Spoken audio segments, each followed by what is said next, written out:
안녕하세요. 주식 투자 꼭 성공하실 구독자님들 반갑습니다. 주식 수익맨 정은우 인사드리겠습니다. 종목들이 왜 오르고 떨어지는지 정확히 알면 대응하고 성공 투자하시기 쉬워집니다. 오늘 시간도 종목에 대한 이슈들 핵심만 쏙쏙 뽑아 전달 드릴 테니까 여러분들 영상 편안히 시청하시면 되겠습니다. 오늘 같이 살펴볼 종목 동신건설이 되겠는데요. 동신건설은 본사를 안동에 두고 있어가지고 이재명 대표 관련주로 연결되고 있는 종목이 되겠습니다.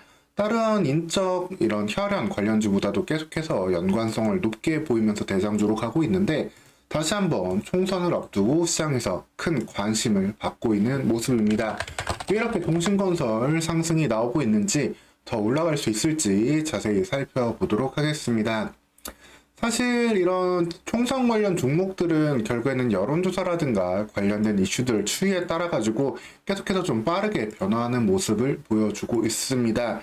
이제 한동훈 비대위원장이 어떻게 보면 후원투수로 등판을 하고 관련해 가지고 국민의힘의 그 결집을 좀 끌어올리면서 DTN CRO 같은 경우가 대장주로 부각되기도 했었는데 그 이후에는 다소간 좀 그 컨벤션 효과 등이 사라지면서 다시 한번 총선 결과를 우려하는 모습들이 나오고 있습니다.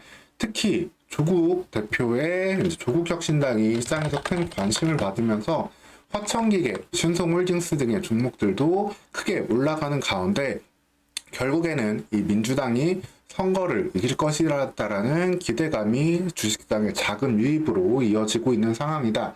라고 보시면 되겠습니다. 그래서 동신건설, 에이텍과 같은 기존의 이재명 관련주들이 시장에서 상승을 보이고 있는데 결국은 총선은 계속 말씀드리지만 총선 자체가 갖고 있는 그 파급력 자체는 크지 않습니다. 이 총선이 결국엔 대선으로 연결이 돼야 되고 대권 주자, 다음 대통령 후보가 누가 되고 그 중에 당선 가능성이 누가 높느냐에 따라 가지고 관련된 인물 테마주가 세게 갈 수 있다라고 보시면 되겠습니다. 결국에는 현재 후보군으로는 이제 이재명 그리고 조국 그리고 한동훈 비대위원장이 될 수 있겠는데 현재 흐름은 한동훈 비대위원장이 국민의힘이 큰 성과를 내지 못하면 기존에 사실 이재명 대표 같은 경우에도 대선에서 큰 차이로 진 게 아니었잖아요. 그러다 보니까 이재명 대표의 가능성을 높게 보는 자금 흐름들이 이제 총선을 앞두고서 유입되고 있다라고 보시면 되겠습니다. 그래서 이제 4월 10일 총선까지 한 3주 정도 남은 모습인데 여기에서 민주당이 기대한 성과를 내고 한다면은 에이텍 같은 경우 다시 한번 25,000원 돌파 그리고 그거보다 더 높은 상승을 보일 수 있는 동신건설 같은 경우에는 3만원 돌파를 하면서 4만원 돌파를 하면서 6만원대까지 볼 수 있는 그러한 바탕이 있는 저력이 있는 종목이다라고 보시면 되겠습니다. 사실 동신건설 같은 경우에는 그런 기대감이 이어질 수 있는 모습이 있는데요. 기본적으로 상당히 탄탄한 매출을 내고 있는 건설사가 되겠습니다. 사실 건설사들 뭐 보시면 뭐 PF 논란이다 해가지고 이런 부분들 우려하는 부분들 있을 수 있겠지만 이는 아파트 시공사 이런 부분들에 이제 우려가 있다라고 보시면 되겠고 동신건설은 주로 이제 뭐 토목공사, 뭐 고속도로 건설 이런 부분들 사회 인프라를 까는데 큰 공사를 따고 있고 관급공사 위주로 하고 있는 기업이다라고 보시면 되겠습니다. 그래서 주요 제품, 주요 매출을 보면은 민간공사 매출은 사실 크지 않아요. 대부분이 이 토목공사도 관급, 건축공사도 관급, 다 관급 토목공사를 중심으로 하고 있다라고 보시면 되겠습니다.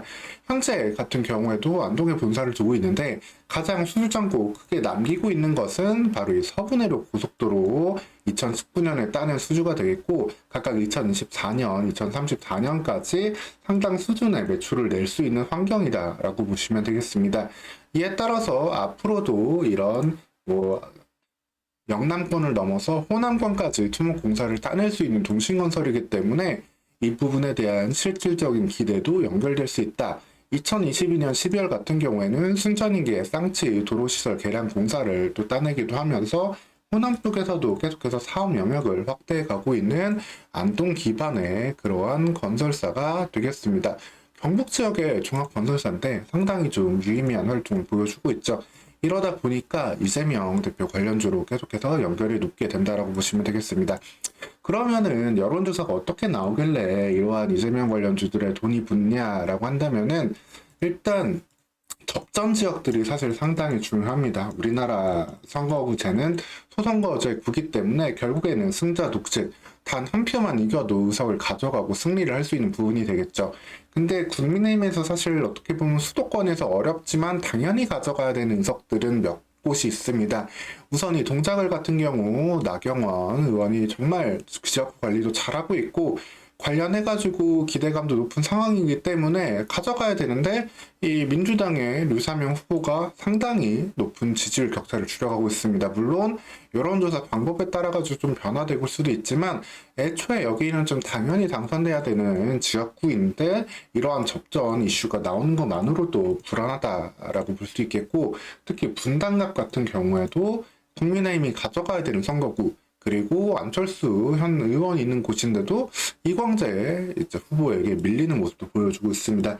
이러한 접전 지역에서의 약세가 있는데 한편으로 중요한 지역이 이제 소위 PK라 불리는 대구 경북, 부산 경북 지역이 될 텐데 여기에서도 조금씩 밀리는 후보 모습들이 좀 보여요. 국민의힘 김태우 후보가 더불어민주당 김두관 후보에게 밀리는 모습도 있고 부산 전체적으로 이제 부산 그 엑스포 유치 실패 이후부터 조금씩 좀 어려운 모습들이 나오고 있는 모습이 있기 때문에 만약에 수도권에 이어서 부산 지역에서까지 의석을 좀 잃게 된다라고 한다면은 국민의힘의 총 의석 숫자에는 좀 위험이 될 수도 있겠습니다. 물론 반전의 키는 여전히 있기는 합니다. 이 개항을 해서 원희룡 전 장관이 이재명 후보를 이겨버린다고 한다면은 그러면은 이제 민주당은 이겨도 이재명은 큰 타격을 입게 되겠죠. 하지만 사실 이 지역 같은 경우에는 기본적으로 민주당이 강력한 좀 텃밭을 가져가고 있는 25년 동안 계속해서 민주당이 가져가고 있는 지역구고 어떻게 보면 이재명 대표가 이제 국회의원이 될 때 이곳에 좀 어떻게 보면 깃발 꽂고 들어갔던 상황인데 그러다 보니까 현재도 뭐 여론조사 차이가 크게 나지는 않지만 그럼에도 이재명 후보가 당선될 가능성은 여전히 높다라고 볼 수 있겠습니다. 즉 전체적으로 이러한 이슈들이 여론조사 환경들이 민주당 쪽을 가리키고 있는 방향 그 지역구는 민주당 그리고 비례대표 같은 경우에는 조국혁신당의 돌풍 사실 조국혁신당의 돌풍이 그 부산 경남 지역에서도 조금 국민의힘에게는 안 좋은 영향이긴 합니다. 고향 자체가 이제 조국 대표가 그쪽이기 때문에 그런 마음을 좀 호소하면서 강력한 좀 연설 활동을 좀 보여주고 있고 이를 통해 가지고 비례를 조국혁신당을 찍는 표가 나온다면 민주당에까지 표를 더해주는 그런 역할까지 보여주고 있기 때문에 이러한 구도 자체가 조금씩 국민의힘에 위협이 될 수 있는 구도다라고 보시면 되겠습니다.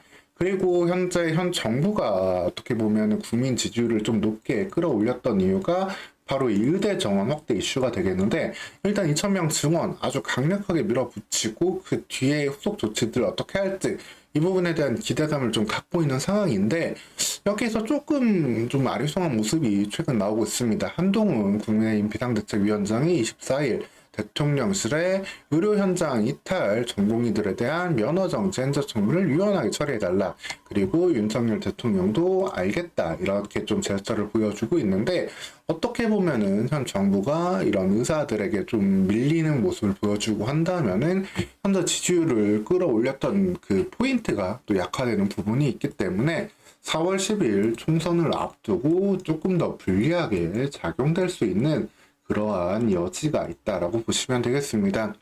그러다 보니까 이런 시장의 흐름에 자금들 역시도 계속해서 동신건설, 레이텍 이런 민주당 쪽 자금으로 가고 있는 상황인데 물론 아직까지 선거는 살아있는 생물이고 변수는 여전히 있습니다. 앞서 말씀드렸던 격전지들 다 국민의힘이 사수하고 그 다음에 원희룡 전 장관이 이재명 대표와 비등하게 싸운다든가 혹시 이긴다든가 하는 그런 성과까지 보여주게 된다고 한다면은 DTN CRO 같은 한동훈 테마주도 단박에 상한가 같은 흐름을 보여줄 수 있겠지만 현재로서는 조금 주의가 필요하다.